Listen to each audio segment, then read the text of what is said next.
Kaya siya iniipit ngayon ay dahil sa flood control investigation dahil siya po ang nanguna at nung nahawakan ng kanyang kampo kasama si Senator Alan Peter Cayetano ang majority ng Senate ay ipinagpatuloy nila yung flood control investigation. Siyempre, ninervyos ang Malacan. Ang malinaw lang ngayon ay sinusuportahan natin si Senator Marcoleta. Sana po ay hindi siya arestuhin.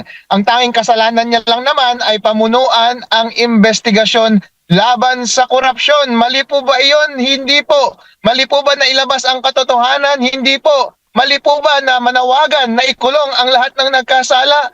Hindi po. Kaya't hanggat malaya ang mga nagkasala, hanggat pinagtatakpan ang katotohanan, hanggat malaya ang mga dapat manugot dito sa flood control scandal, dapat narito po tayo na nagbabantay at malaya dapat tayong ipahayag ang ating damdamin. Hindi po pwede na balukturin nila ang batas at ang ikukulong po nila ay yung mga namumuno para ilabas ang katotohanan. Kaya nandito po tayo sa EDSA para suportahan si Senator Marcoleta at sana ay hindi siya sampahan ng kaso ngayong linggong ito at hindi siya maaresto. Opo. Nababuyin ng administrasyong ito ng ombudsman ang ating batas. Papayag ba ang taong bayan na ang lahat ng mga nagkasala ay malaya?